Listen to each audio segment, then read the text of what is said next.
Okay, good morning, everybody. So let's start the class very quickly. We don't have much of a time on our hands this semester. We have quite a lot to do. So we need to hit the ground running and be quick about everything we need to do. Good morning once again. How was your weekend? My name is Dr. Folashade Adegbite. I trust we're going to be meeting physically very soon. But meanwhile, we are going to be doing this class online.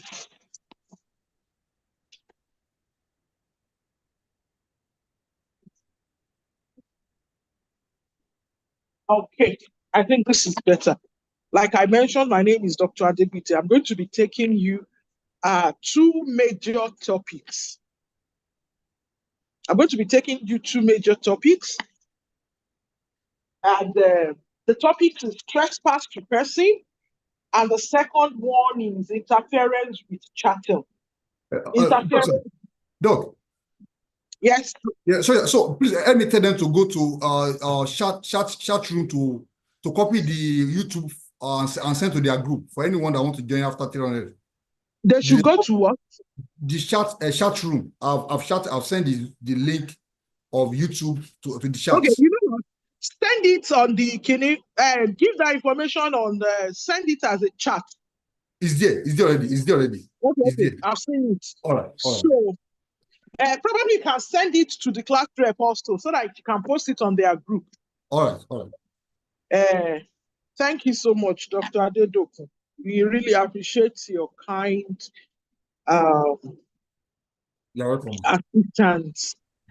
I'm not taking it for granted. Thank you so much.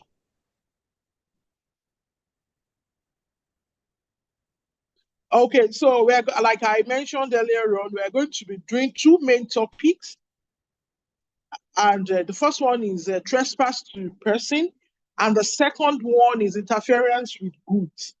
And we're going to be doing this very, very quickly because we have very limited time on our hands. Just give me a minute. I want to.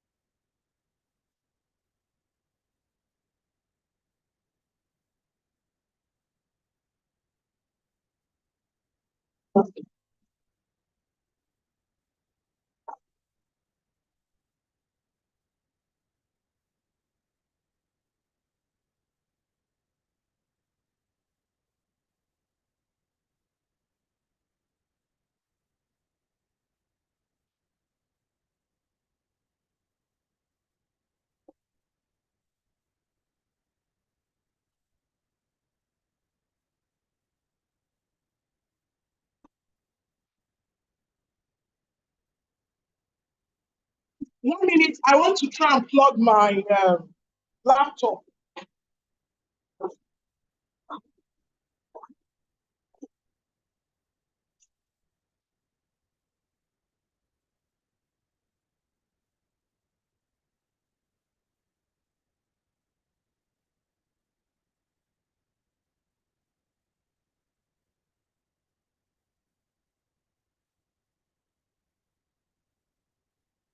Okay, thank you very much. So, like we mentioned, if you remember the introduction to your class taken by Professor Chumba, she mentioned the different forms of liability in torts. And she mentioned intentional ones, fault-based one, negligent one. So you're going to be seeing all these kinds of the mental elements running throughout all the specific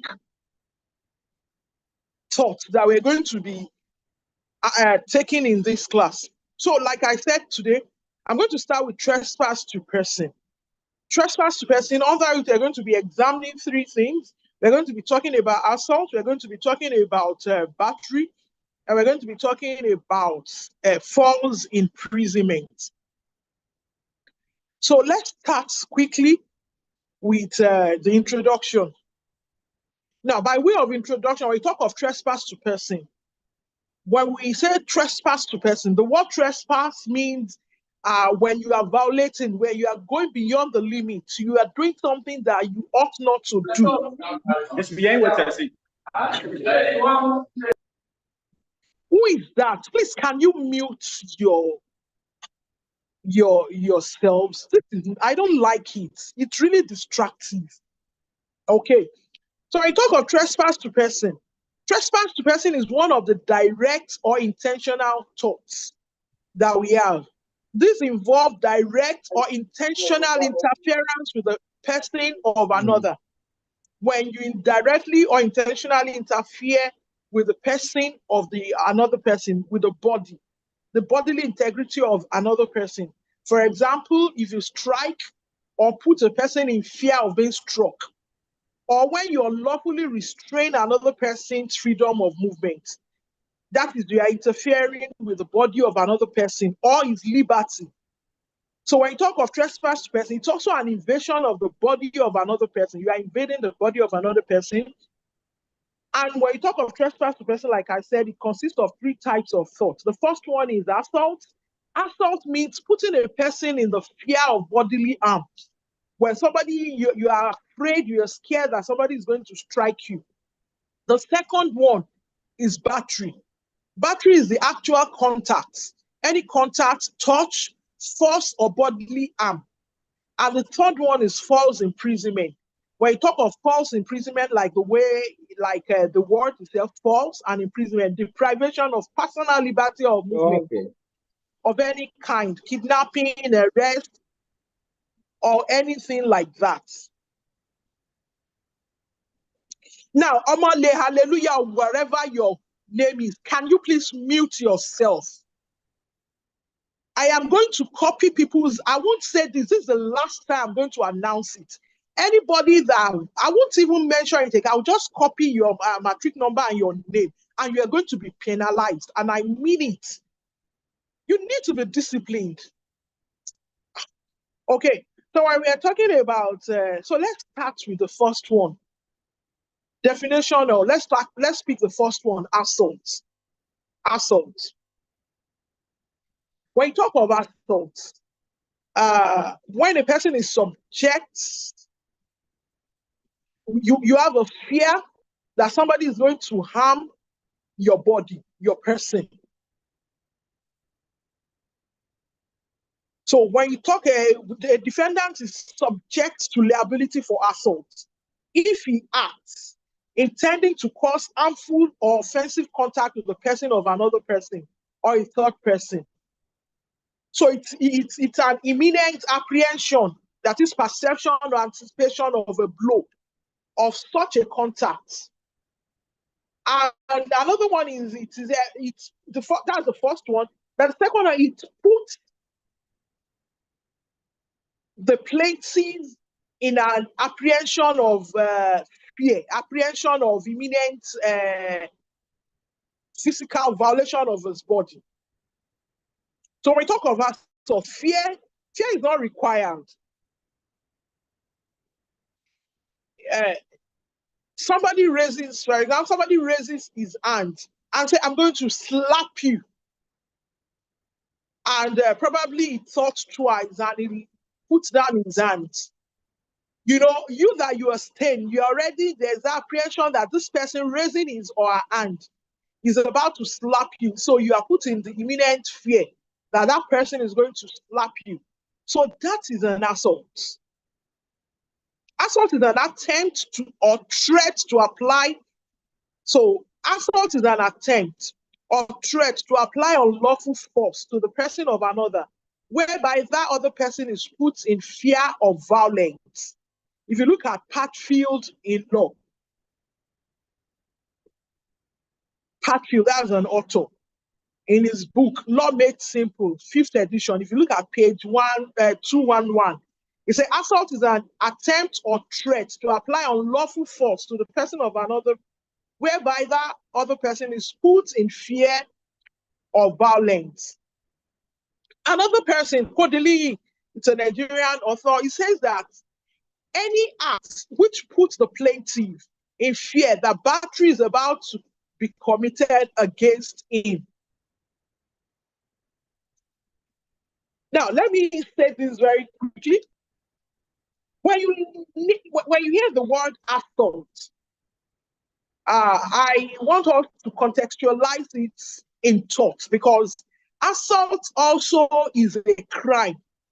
Assault is a crime in criminal law. But when you use the word assault in TORTS and assault in crime, they do not mean the same thing. And I want you to be very careful. Assault in TORTS is different from assault in crime. We are going to be dealing with that when we get to battery. So when you talk of assault in TORTS, it is the attempt, the threat, that mental element, the attempt to violate the body of another person. So when you talk of assault in TORTS, essentially it is one, an attempt or threat to apply force or violence to another person. I want you to note it very well. Number two, with the apparent ability to carry it out. The first one, an attempt or threat to apply force or violence to another person. Number two, you must have the apparent ability to carry it out. Now, if I say, what's that, the Omole that was disturbing my class, if I tell Omole, I'm going to slap you,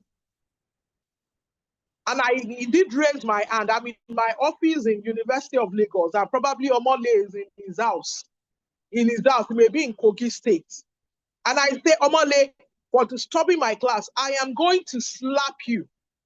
Now, do I have that ability, apparent ability to carry it out? No, I do not. Even though I am threatening to slap Omole, but because there is no apparent ability to carry it out, it cannot be regarded as an assault. So that's the second one. The third one, the person must be in reasonable fear of battery. The plaintiff must be in reasonable fear of battery. Then the last one, contact is unnecessary. Contact is unnecessary. So if I say, Omole, I'm going to slap you now, it's a different thing if I say, Omole, for disturbing my class, anytime I see you on campus, I'm going to slap you. You know, that is a different thing. But if I say, Omole, as I'm speaking, I'm going to slap you, you know that there is no apparent ability to carry it out now. Whereas, if I say, Omole, anytime I see you on campus, I am going to slap you. You know, that's a different thing. That's a different thing.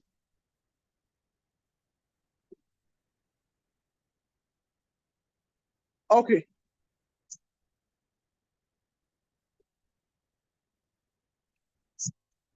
So, I've mentioned 4 things.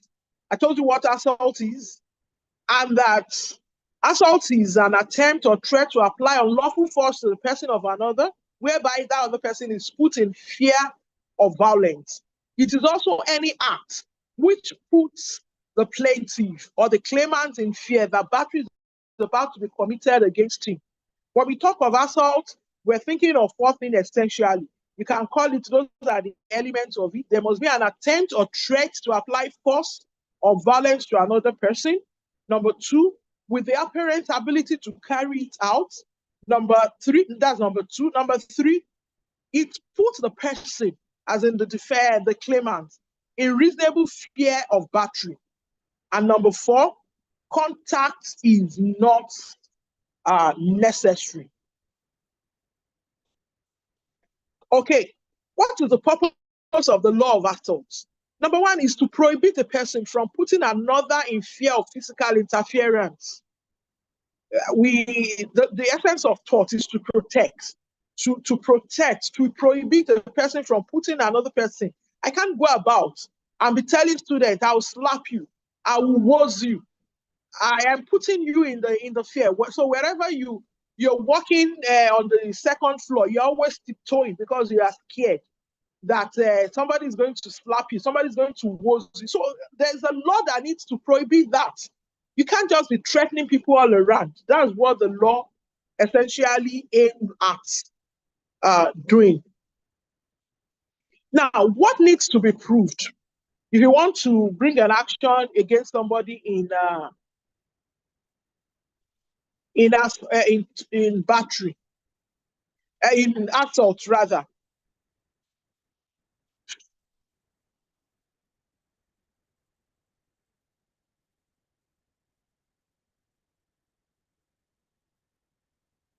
what needs to be proved?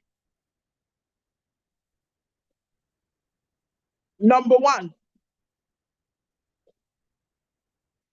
that there was a threat to apply force. You must be able to prove that there was a threat to apply force. You can see the case of R and St. George. R and St. George. That is one. See also the case of lockdown against DPP. Lockdown is spelled Logdon. Lockdown versus DPP. Lockdown versus DPP. See also the case of Hines against Willie. Hines against Willie. We spell Hines as INNES. Hines against Willie. Willie is spelled WYLIE. So I said, see also the case of Smith and Superintendent of Working Police Station. Smith against Superintendent of Working Police Station. Working is WOKING. Let me take the cases again. There was a threat to apply force. CR and St. George. C. Lockdown and DPP. C. Hines and Willie. C. Smith and Superintendent of Working Police Station.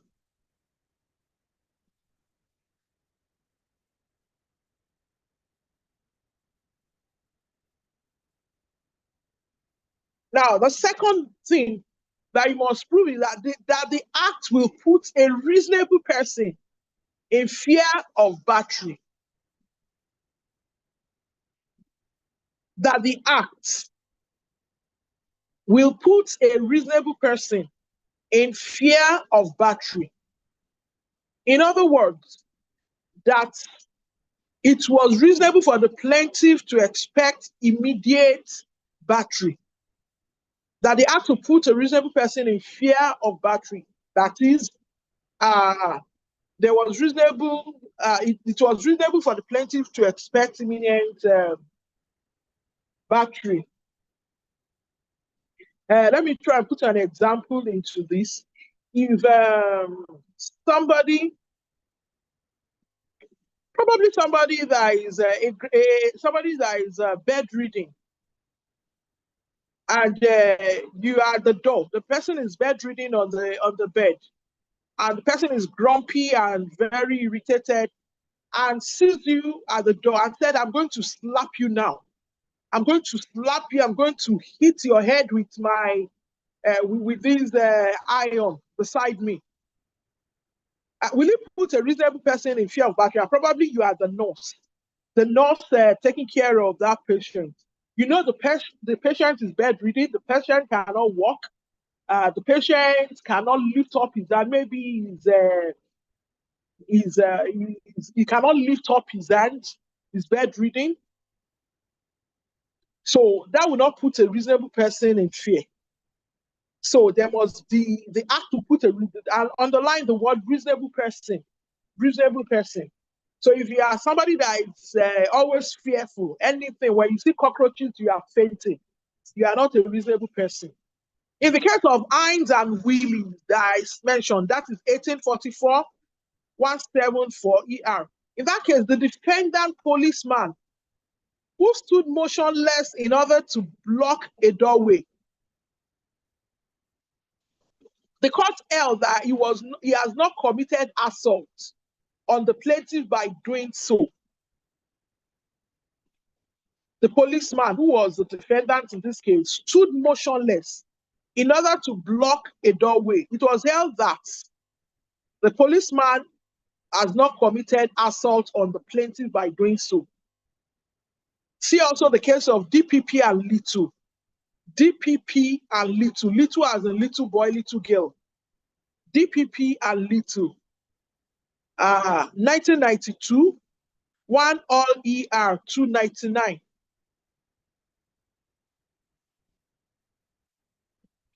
I want you to note three things when we're talking of assault.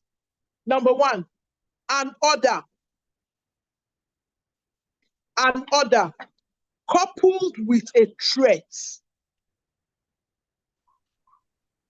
An order coupled with a threat may be regarded as assault. An order coupled with a threat may be regarded as assault.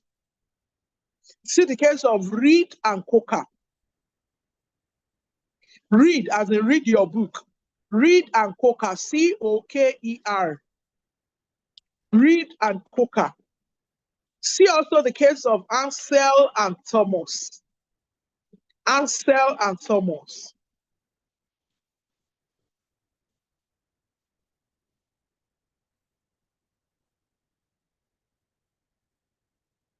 Then another thing I want you to note when we're talking about assault is that mere alone, words alone, mere words alone is sufficient.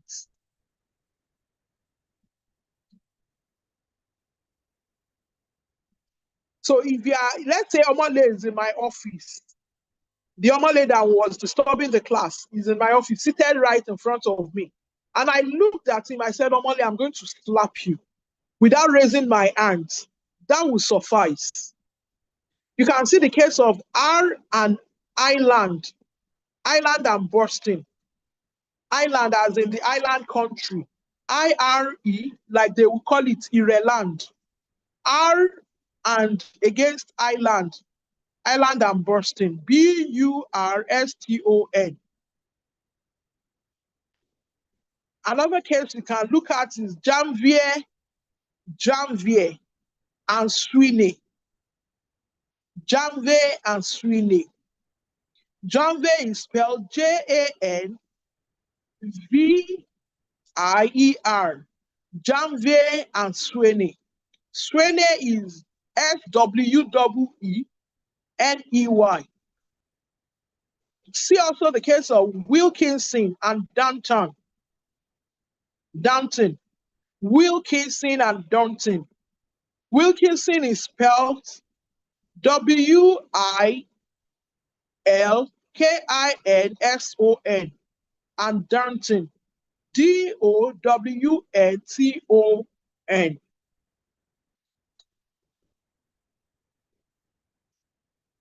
So, another thing that you need to note when we're talking about assault, I told you that an order coupled with a threat may be an assault.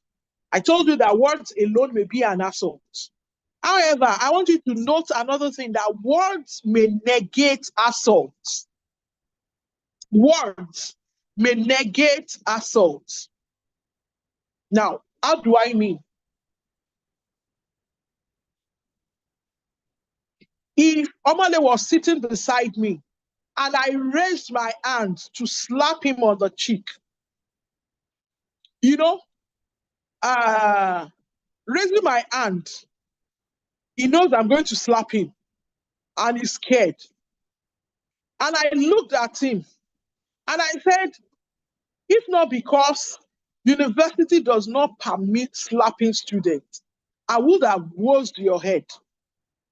You know, I've raised my hand and I'm about to smack him. And I looked at him, I said, if not because university said you should not beat students, I would have smacked your cheeks. You know that words that I spoke, that one has negated the assaults that I would have done. So words may negate assaults. I want you to read this case, Tuberville and Savage. It's very important. Tuberville, Tuberville, Tuberville and Savage. Read that case. See also the case of R against Light. R against Light. See also the case of R against Wilson.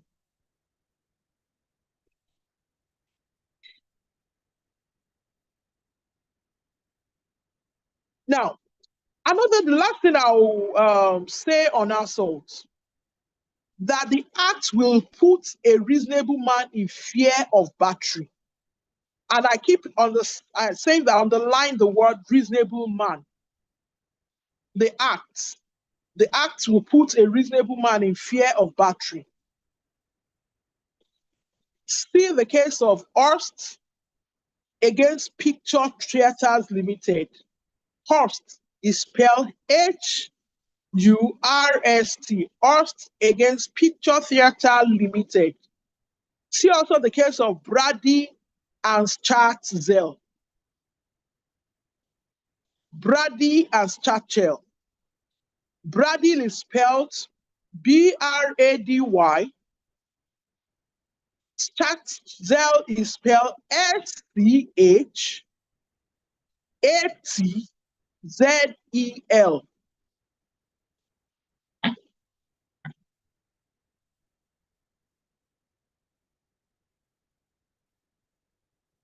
So, essentially, to wrap up this assault, please, 1 minute. Just give me a minute.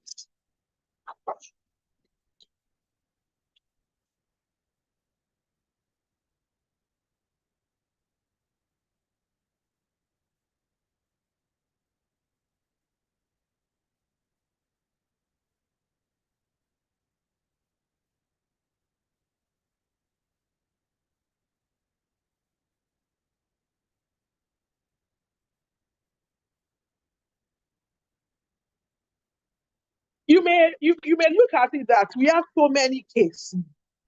I want you to note one thing. When you're talking of TORTS, I'm sure you must have been told at the introductory class or classes. TORTS is a case-based law. So you're going to be meeting a lot of cases. And if there is a course that you need to report all the cases, TORTS is one. There's no way you can do TORTS. There's no way you can do TORTS without reporting cases. So you better develop that habit.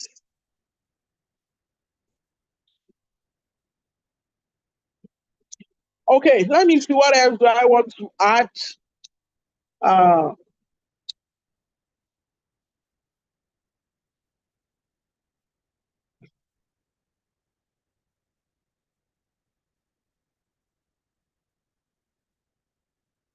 Okay, I think I'll just wrap it up. I'll just wrap assaults up. We've talked about assaults. We came to class, we talked about trespass to person. Under it, we have assault, battery, and false imprisonment. So we're starting with assault. We said that assault is an act which causes another person to apprehend the infliction of immediate unlawful force on his person. Apprehension of the infliction of immediate unlawful force on his person as in his physical person. See the case of Collins and Wilcock. That is 1984. 1 WLR 1172. You can also say that when you talk of assault, it requires a deliberate act by the defendant although historically no words or singing can amount to an assault. But we know that now assault can be committed by words as well by conduct. What else do I want to say? I said that it's an attempt or threat to apply force or violence to another person with the apparent ability to carry it out, and it must put the person in reasonable fear of battery, and contact is not necessary. We talked about the purpose of the law of assault is to prohibit the person from putting other people, going around putting people in fear of physical interference with their body. I also mentioned what needs to be proved, that there was threat to apply force, that the act to put a reasonable person in fear of battery. We looked at another couple with threat can be an assault. Word alone can be assault, though historically it wasn't, but now we know it can be. That we also looked at words may negate assault. Then the last one that we looked at is that the acts will put a reasonable man in fear of battery. Now I'm going to give you 5 cases that you are going to report. You are going to go and read them and you're going to report them. Well, if you like, don't. Like I said earlier on, TORTS is a case-based law. You won't go somewhere like now. I'm not giving you any sections. Unlike when you are doing your admin law, when you're doing your criminal law, they'll tell you to go to sections. TORTS is a case-based law. So I'll give you these 5 cases to go and report. And the good thing now is that, unlike in our own days that we have to go and be opening books, you have a lot of opportunity to report cases. There's Pavilion, you can go online, so many things you can do online to report cases. And unlike in our own time that we'll have to get the exercise book and be writing in that, you can report it, put them on your notes, on your table, on your tab, on your laptop, on your phones. But you will have reported them, you will have read them, and you will have understood things that we are saying. Now, the first one is, see the case of Hassan and Tade.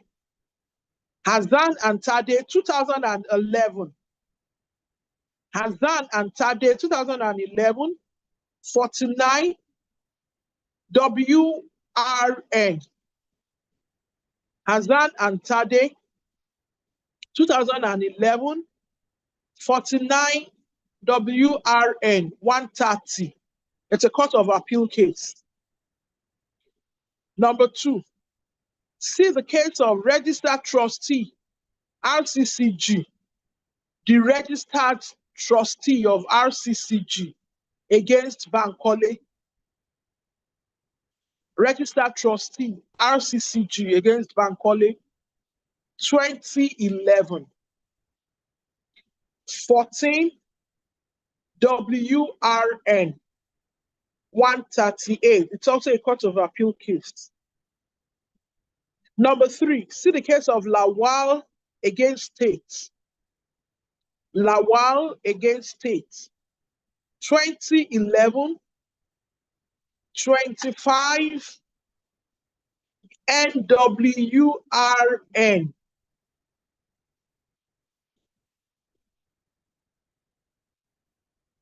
See the case of RTLCN Onisha against Okolonji, 2011, 40 WRN. And last, see the case of Ogwechiofo against Nwankalo, OGUEJIOFOR, Ogwechiofo against Nwankalo, 2011, 34 WRN 135. Okay, let's move ahead. Let's look at the next one, talking about trespass to person. We're going to be talking about battery.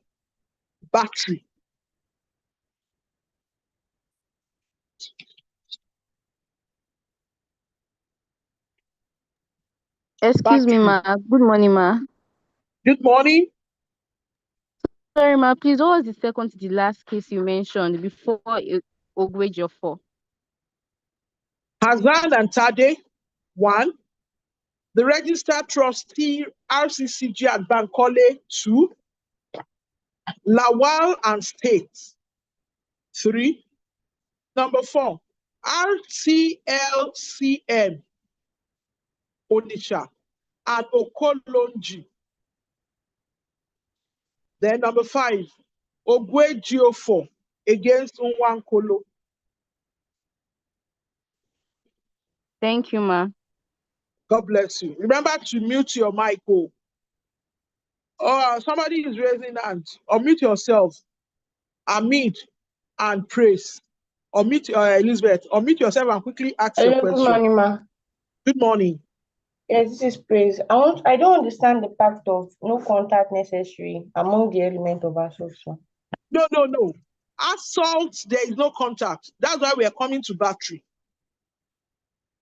Assault, you're putting a person in that contact has not started. There's no contact yet.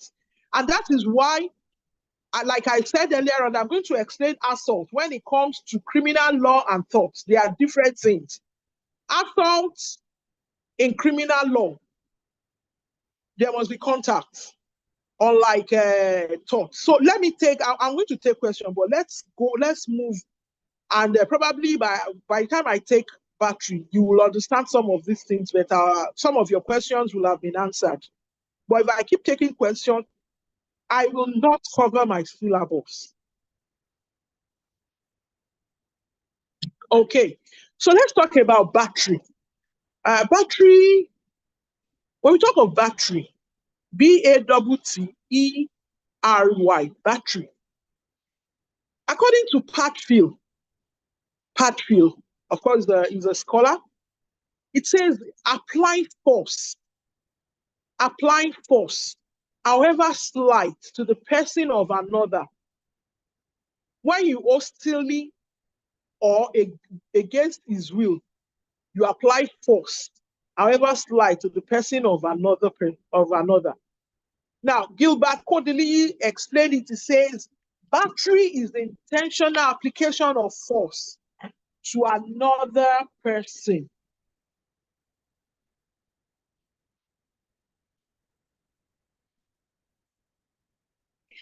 Now, if you look at Wilfin and Jolowitz on thought, it defines battery as the intentional and direct application of force to another person.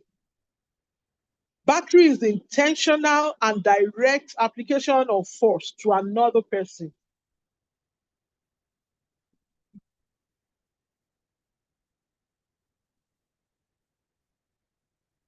So battery requires that force is applied directly to the body of the claimant or the plaintiff as a result of the defendant's intentional acts. This requirement of directness has been interpreted broadly by the court in so many cases. Now, why we are specific about the intentional or the intentionality of battery? Because like I mentioned earlier on, liability in battery is intentional liability, intentional. You know, we are still going to do liability in negligence. When there is an application of force or there is a contact through recklessness, that one is different from intentional. And that one will go to the arena of negligence. But when you're talking of battery, it requires that there's an application of force directly to the body of the claimant as a result of the defendant's intentional act.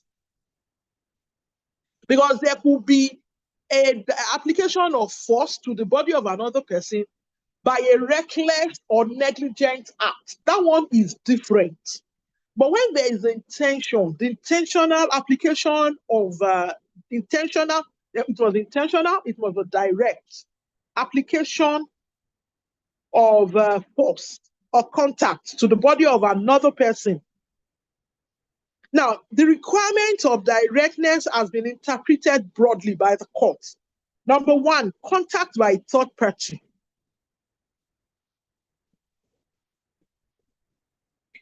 Look at the case of Scott and Shepard.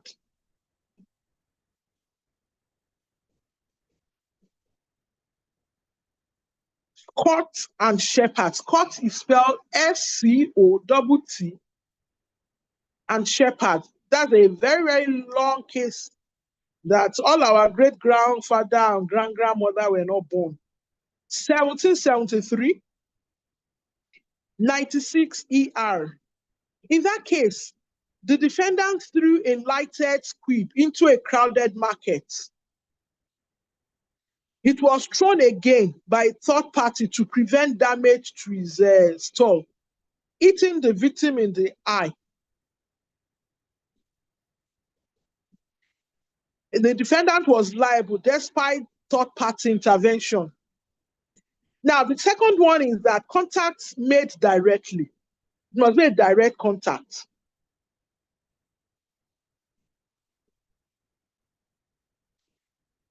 Now, let me say some of the essentials of battery. Number one, unlawful application of force or violence on another person without the person's consent. Unlawful application of force or violence on another person without the person's consent, rather. So if Omale was before me now, and because he was disturbing my class, I decide to pinch him or to pull his hair. Let me even ask, that Omale, is he a boy or a girl? Omale, are you a boy or a girl? The boy, ma. I'm a boy. A boy. You are my first kin in this class. Omale. So if Omale was in my office now, or we're in the physical class, Michael, mute yourself. Oh.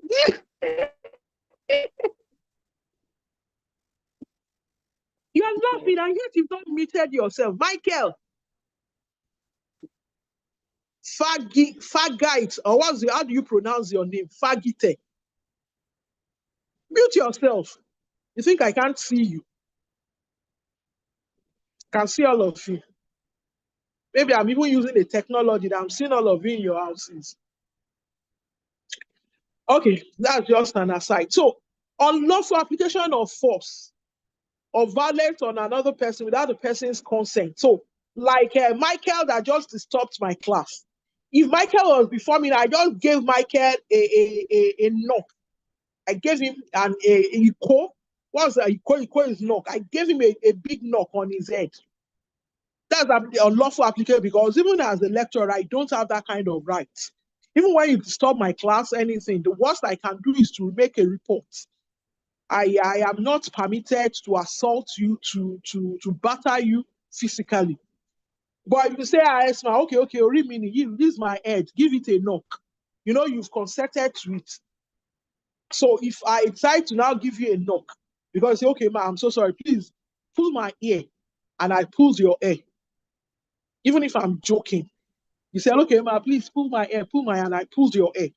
It's unlawful, but it's with your consent. So essentially, battery, unlawful application of force or violence on another person without the person's consent. Then number two, however slight the degree of force, it is irrelevant that the degree of force is very slight. So if I just click your nose, Michael and Omole, for disturbing my class, I just gave you one, I clicked your nose. You know, it's a very slight one. So however slight. Then number three,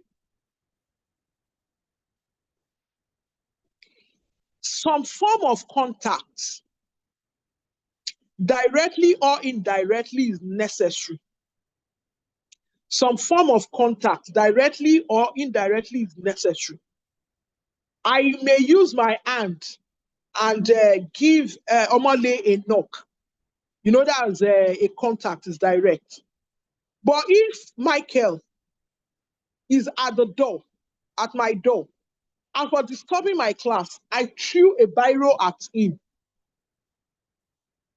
You know, it's an indirect, I threw a biro at him. My hand is not touching him, but there's an indirect contact. So number 4, bodily injury need not result. Bodily injury need not result. So you don't need to come and say, Esma, Omale, because I gave Omale a knock. You can't say, ma, I'm having headache. I am having headache. The knock you gave me in your office, I've been having headache since day before yesterday. Or because of the biro you threw at me, it entered my eyes and I'm bleeding. Bodily injury need not result. Then number 5, the defendant must have acted intentionally, not negligently. Like I mentioned earlier on, the liability here is intentional, not negligent. Must have acted intentionally. So me giving Omale a knock must be intentional. It wasn't that I was just passing and my body recklessly collided with his own or something. So I think with that, we understand that. Now, the purpose of the law of battery. The purpose of the law of battery is to protect the body of the person and its dignity from unlawful contact and violence by another person. The purpose of the law of battery is to protect the person, the body of another person, and its dignity from unlawful contact and violence by another person. See the case of Delegiwa and IGP. Delegiwa and IGP. All these cases, I'm still going to send some of your standard texts to you. If you look at the standard text, you will see all the citations. If I keep giving you the citations, we may not leave the class, we may not achieve much. But I'm sure when you pick your standard text, if you pick your Kodili, if you pick your, even this your essay Malemi, if you pick all your standard texts, Patfield, Whitfield, and Jolowitz, you will find all the citations. If you pick your Nigerian text, you will see the Nigerian citations for Nigerian cases. You pick the foreign one, Jolowitz and Whitfield and Jolowitz, Patfield on TORTS. You will see Street on TORTS, you will see all the citations. So see Delegiwa and IGP. See Mogaji against Board of Custom and Excise. Mogaji against Board of Custom and Excise. See Fagan. Fagan against MPC. See Kerlin. Kerlin against Gardiner. Kerlin against Gardiner. Kerlin is spelled Kenlin. Kenlin against Gardiner. Gardiner is spelled Gardiner.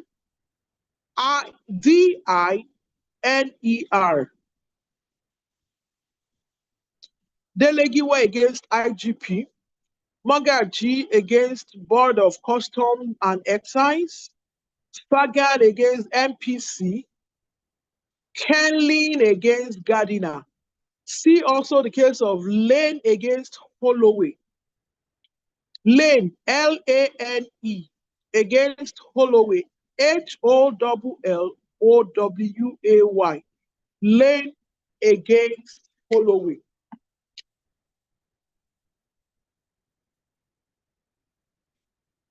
We must be fast. We must be fast.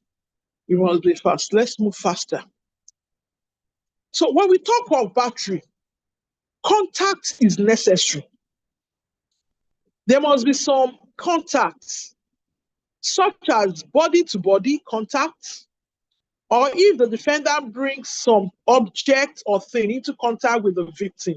Like the example I gave, instead of me giving Michael a knock, I threw a pen at him at the door. So contact is necessary.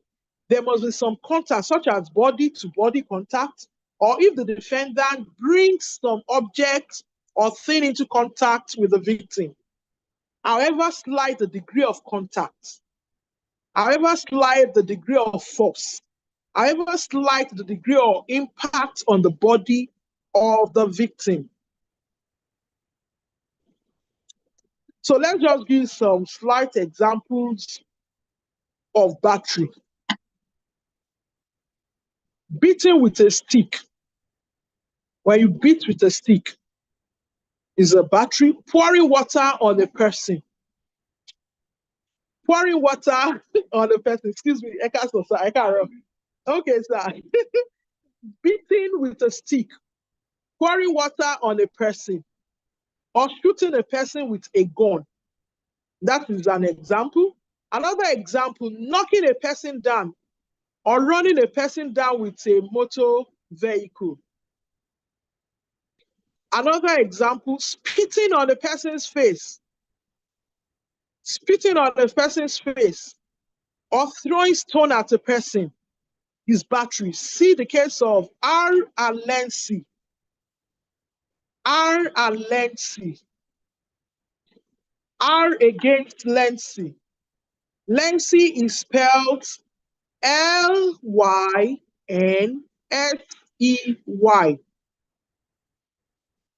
Another one is removing a chair from under a person who thereby falls on the ground. I'm sure you do this a lot.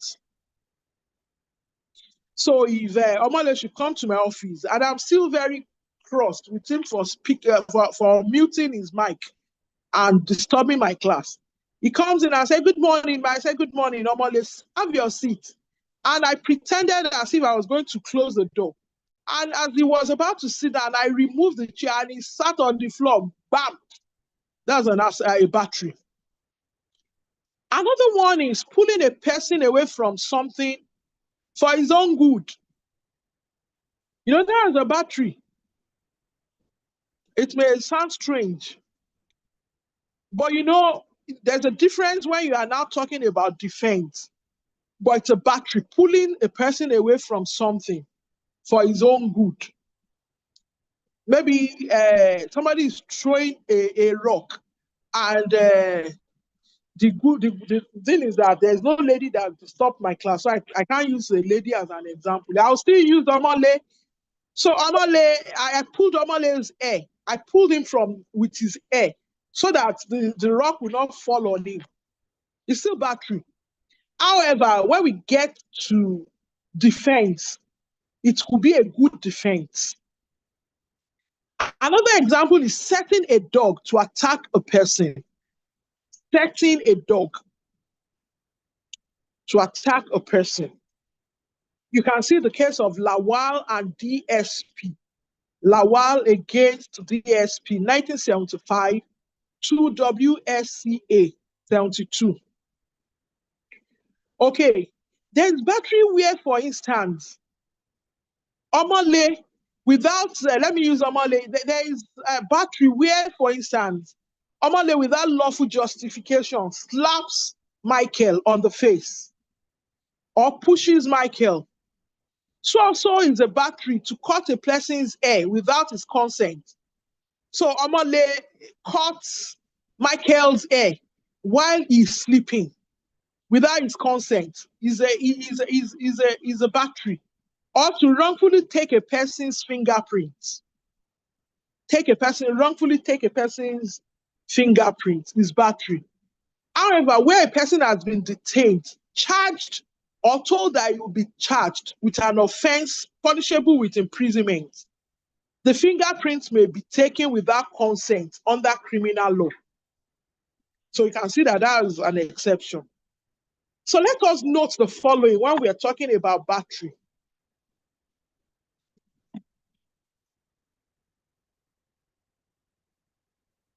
Are we together? Yes. I'm answering for you so that you won't unmute yourself. I don't want to hear stories. So note the following. When you're talking of battery, or before I go to that, can you now see that when you talk of assault under criminal law, you can say that assault is the same thing as battery under TORTS. Assault in criminal law is like the same thing as battery under TORTS. However, assault under criminal law is not the same thing as assault under TORTS. I think that one is clear enough now. So when we're talking of assault under TORTS, battery under TORTS rather, note the following things when you want to prove battery under TORTS. Number one, that there was application of force.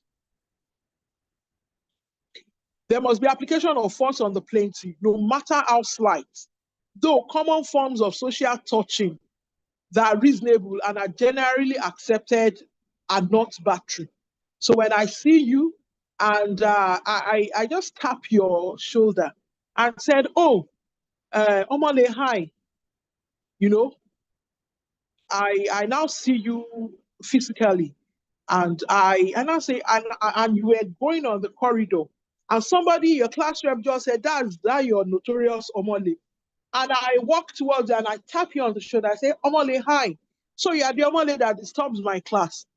That's like a social touching.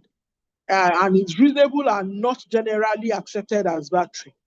So there must be an application of force, no matter how slight.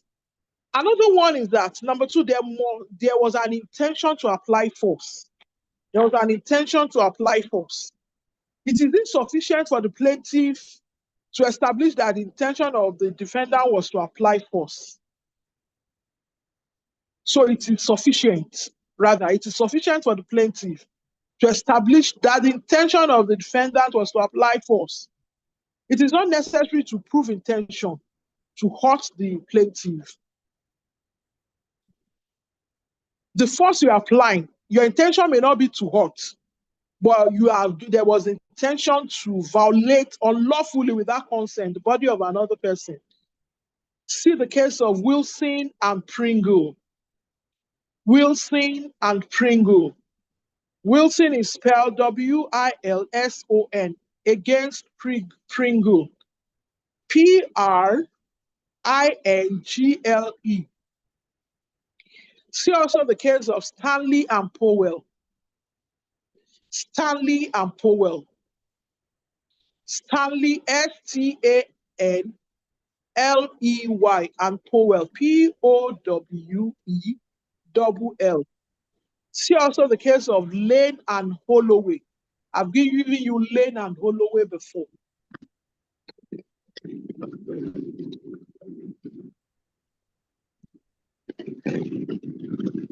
Lawrence Jack. Let me even be putting down all your names. Lawrence Jack, or mute your mic. So we have three culprits now. Lawrence is our latest one. Lawrence, Michael, and Omole. Those are the culprits in the class, disturbing us.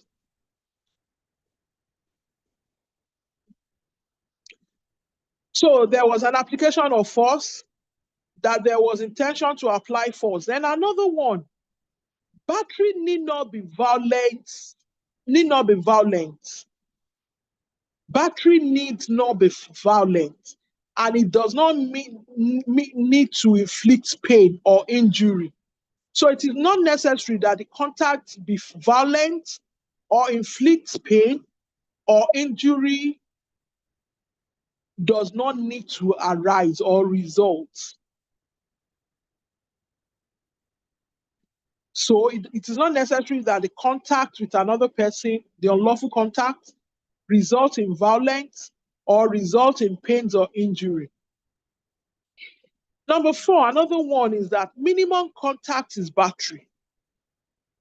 Minimum contact. There's what we call the minimum contact rule. the minimum contact rule.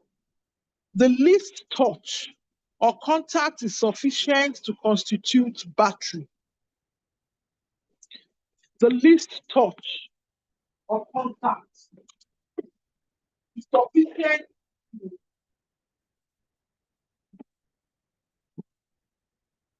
sufficient to constitute battery. Now, I want you to, on that minimum contact rule, I want you to look at these cases. I have a lot of them. And I want you to get your pen ready and be writing. Like I've said, this is a case-based law. So let's start. Number one, Scott and Shepard. I've given you that one before. Fagan and MPC, that is Metropolitan Police Commission. I've given you that one before too. Fagan and MPC, Metropolitan Police Commissioner. Collins and Wilcock. Collins and Wilcock. Collins and Wilcock.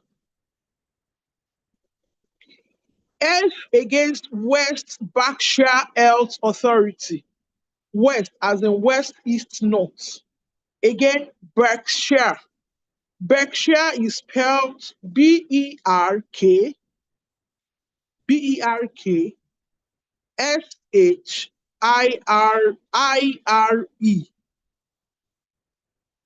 F against West Berkshire Health Authority. R against Martins. R against Martins. Leon against Leon, L-E-O-N. Leon against Metropolitan Police Commissioner.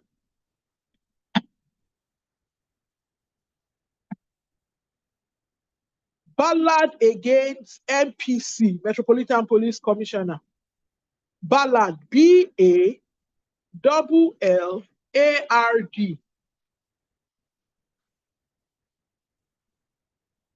Another one, Freeman against Home Office. Home Office. Freeman against Home Office. Another one, Purcell against On. P-U-R-S-E-L-L against On. On, H-O-R-N. Another one, Cole against Turner. Cole, C-O-L-E, against Turner, T-U-R-N-E-R. Cole against Turner. Letang against Cooper. Letang against Cooper, L-E-T-A-N-G. Letang against Cooper.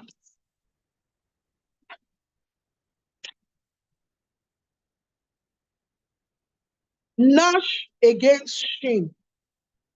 Nash, N-A-S-H, against Shin. S-H-E-E-N.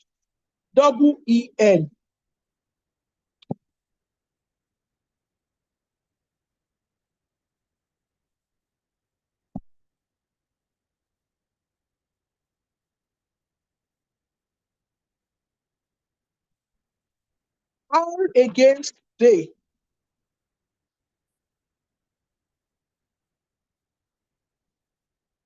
R against Day. Day as in today, day.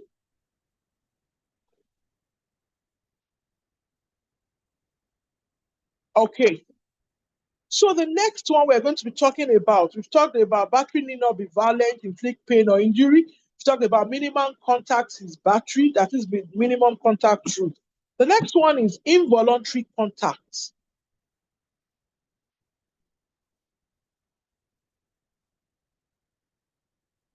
And I want you to note this.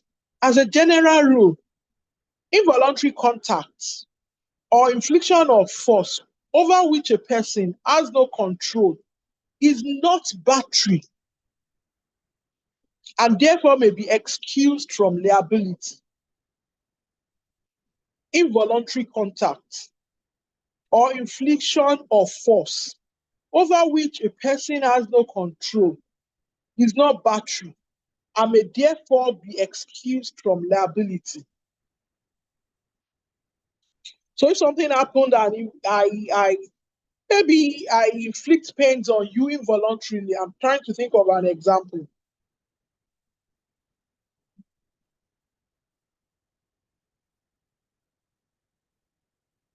Look at the case of, excuse me, Gibbons against Pepe.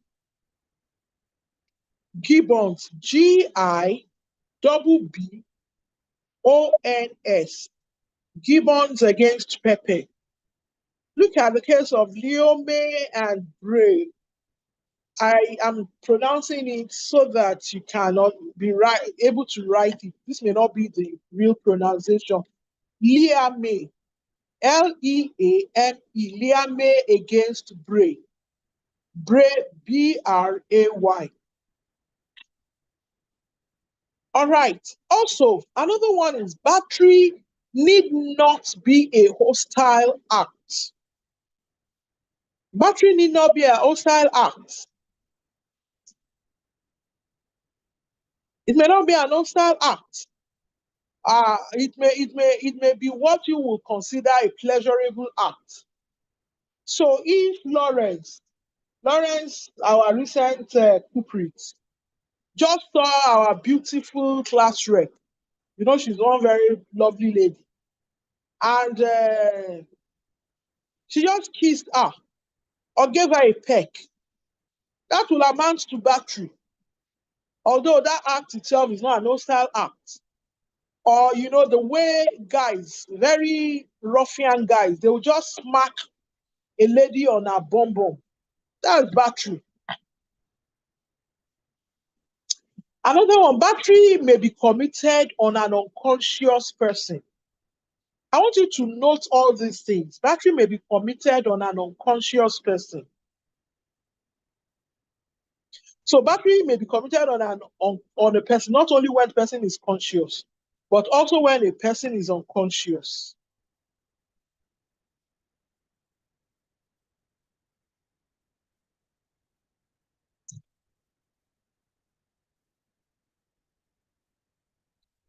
And another one, omission may amount to battery. And omission may amount to battery. Let me explain this. You know, these ones, I'm trying to take time to explain them so that you will not just use a general rule and say it generally. An omission may amount to battery. Let me give you an example. If an omission persists, it may be a battery. For example, if you are a motorcyclist or you have your bicycle and you accidentally drove on the person's foot. If Lawrence accidentally, while cycling,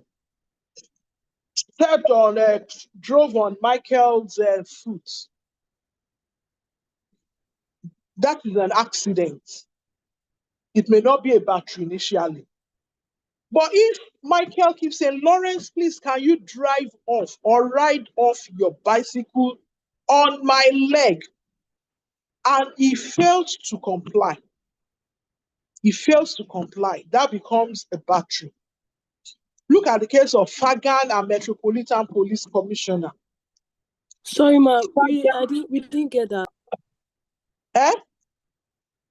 I didn't get the what Lawrence said to Michael, that he should. Is it that he should keep riding his bicycle on his foot? Who is speaking?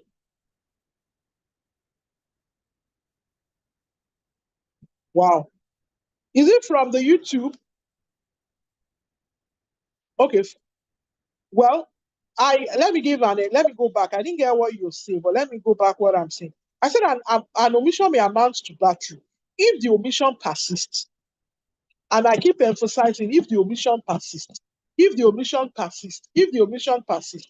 Because I don't want you to write in exam for me that omission is battery without putting that rider. If an omission persists, it can amount to battery. Let's say we were in physical class. There's a way I go about my classes when I want to emphasize something. At times I will tell everybody to repeat after me. You know, I could create that. It may be jovial, but in order for you to just understand it, but I dare not try it here, that for you to repeat after me, the whole class will become chaotic. So an omission may amount to battery if an omission persists. And I gave the example that if Lawrence is riding his bicycle and accidentally matches or drove on rides on Michael's feet, that's an accident. And Michael says, "Yeah." And Lawrence says, okay, oh, I didn't know. It's an accident. I didn't know. I didn't intentionally ride on. And Michael is saying, "Yes. Now that you know, please, can you ride away from my feet? You are my feet. You are my feet. Lawrence, ride away from my feet." And Lawrence say, Kiladekiloju. Wait now, Abba. You're a fine boy now. You should not be shouting. It is hurting me. Lawrence, please leave my feet. Ride away from my feet. And Lawrence is still say, fine guy like you. You don't even tall. See how you short. See how you are. Can you look at your hair? That hair. And Michael is saying, please, Lawrence, leave my feet. At that point, it has become battery because the omission to leave what was accident had made it, because there was a persistent, had made it become a battery. Okay, I said you should see the case of Fagan and Metropolitan Police Commissioner. Another one is battery must be intentional.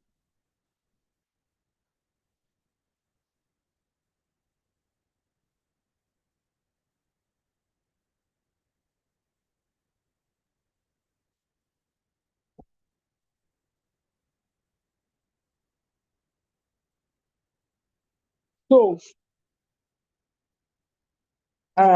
see the following cases: Nwaka and Ajaegbo.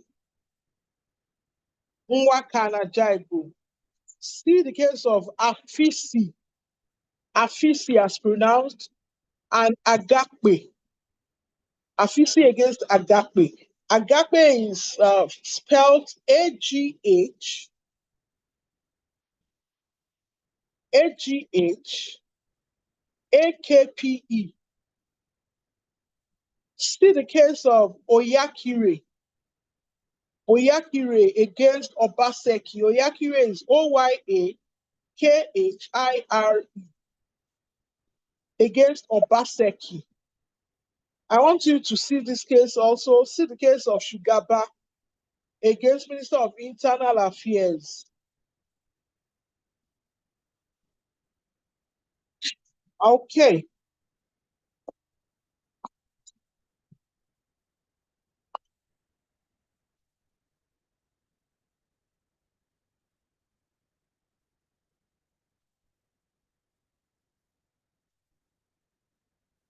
Let me see before I go to false imprisonment, which is one handful.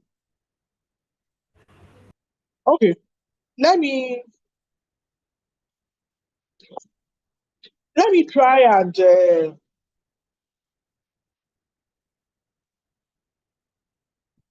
do something. I'm going to do a little bit of I'll do a differentiation between assault and battery. When you talk of assault, the defendant causes the victim to apprehend immediate unlawful violence. Whereas when you talk of battery, the defendant applies non-consensual physical contact to the victim. That is the major difference between assault and battery in torts. Good morning, ma. Please, can you come again? Okay. When you talk of assault in tort and battery, Under assault, the defendant causes the victim to apprehend immediate unlawful violence. It's the apprehension, the fear, the apprehension.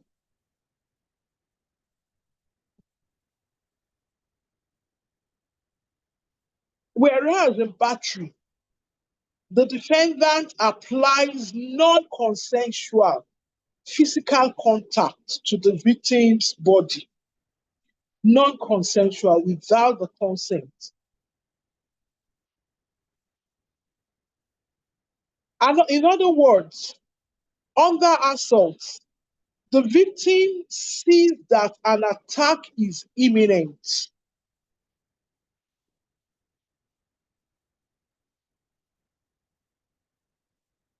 In other words, the victim sees that an attack is imminent.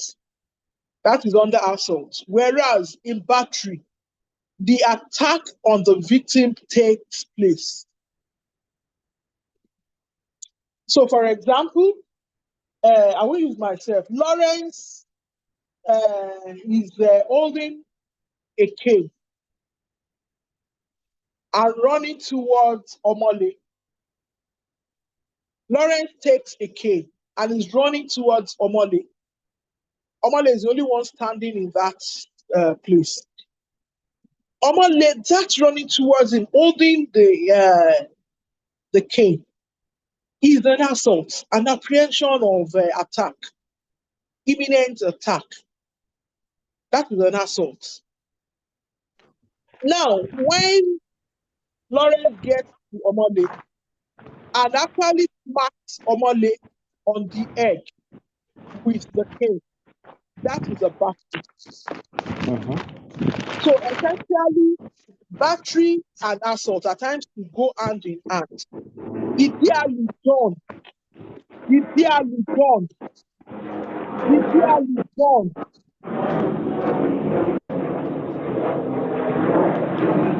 Somebody should tell Idealu John, Idealu John, 2300600152. You ran away. Oh yeah. Hello. Okay, I'm listening.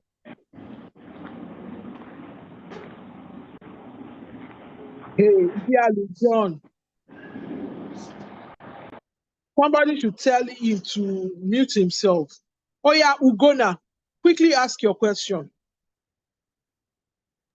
Okay, good morning, ma. My question is, for assault, seeing as this is apprehension of unlawful violence, immediate unlawful violence to the defendant, in a case where the person is okay, so there was this thing where the woman said that someone was reaching out to try and bust a pimple on her face, but I don't think he got to do that. But it's not violent. But would that constitute assault? It is. I told you that even assault, it need not to be. It needs not to be an hostile act. If Idealu John is reaching out, I think you're a beautiful lady, Ugona. He's bringing, you are in class, you are seated alone, and he's bringing his mouth, his ugly mouth, because he's the one disturbing my class, so it's his ugly mouth. If Idealu John is bringing his ugly mouth, coming, squeezing it, you know, the way they'll squeeze mouth, come and kiss you. And he's bringing it, he's doing, that's an assault. It need not to be hostile. Okay? Let me wrap up. Yes. Thank you. People raising hand, let me wrap up. So, Abby, I don't know, this is 6 minutes more. The class will time out. Let me see. I still want to take I want to take one or two things. I want to take defenses. Let me just take one or two defenses, then I'll take questions. So in addition to the In addition to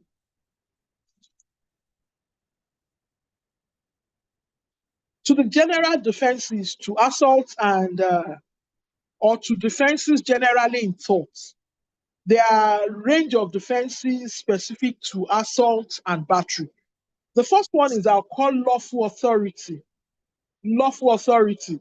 Certain interference with the persons authorized by statute, such as the police and the criminal evidence, the criminal law, everything like that, and which entitle police to use reasonable force in furtherance of an arrest.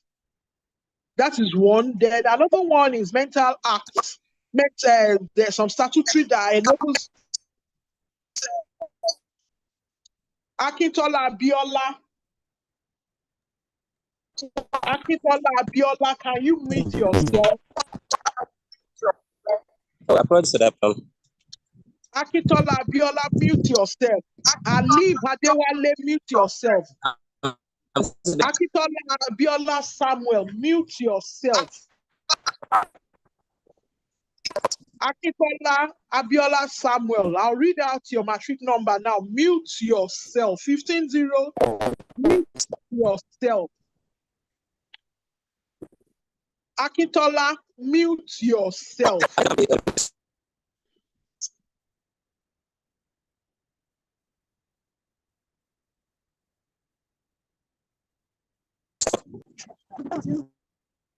I'm going to take this Akintola off. I told him to mute himself. I'm even trying to mute him here. I've put him in waiting room. Let him. I think that's what I'll be doing. I'll just yank you off. I tried to mute him. He's not muting. I'll just yank you off to the waiting room. Stop disturbing my class.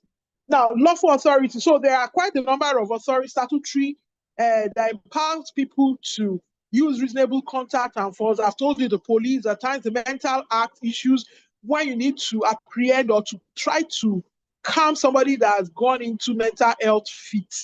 Then another one is self-defense. Self-defense. A person may use such reasonable force to protect against an actual or perceived threat or harm against themselves or another person. The first use must be proportionate. Let me just tell you, there's the rule of proportionality. There must be it must be proportionate to the threat. It must not be more than necessary to repel the threat. Example first, which is proportionate, will not fall within self-defense. Somebody wants to slap you, and you brought out a gun, and you gunned down the person, or you brought out a machete. You know that, or somebody, you understand? So it must be proportionate.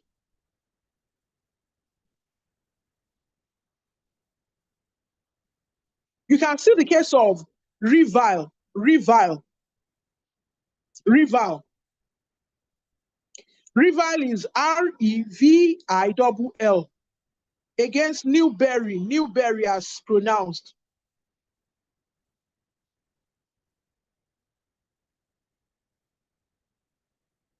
Now, I want you to look at this case also, the case of Ashley and Chief Constable of Sussex Police. Ashley, ASHLEY, Ashley and Chief Constable of Sussex. Is it Sussex or Sussex Police? I pronounce it so that you will understand the word. Maybe Sussex, maybe Success. Sussex, SUXXEX, Police, 2008, 1 AC 961. Now, in that case, the House of Lords held that in cases where the assailant had acted in a mistaken belief that he was being attacked, this mistaken belief must be honestly and reasonably held in order for self-defense to be available against a civil claim in assault or battery. Okay? Another one is parental authority. Parental authority. The right of a parent to use physical force to chastise a child. And you know, when you are going to be doing that, say, family law or whatever, parental authority. look at the case of A against UK. A against UK, 1998, 2 FLR. Then another defense is consent, and is as direct as that. Then the last one is necessity. Necessity. So when you talk of necessity, for this defense of necessity to avail, sometimes it may be necessary to protect somebody from a greater evil. Doc, Okay. bro, I'm about to join housing. I just go back at the spot that you're seeing in class, and it's affecting our housing. I'm done now. Okay. I'm done now. Okay. So we've talked about necessity. We'll continue in next class. I told them we'll log out immediately. We'll take questions from next class. Thank you very much. Dr. Adedokun, we appreciate you. The class is over. Yes, ma'am. Next. So it could be. Thank you.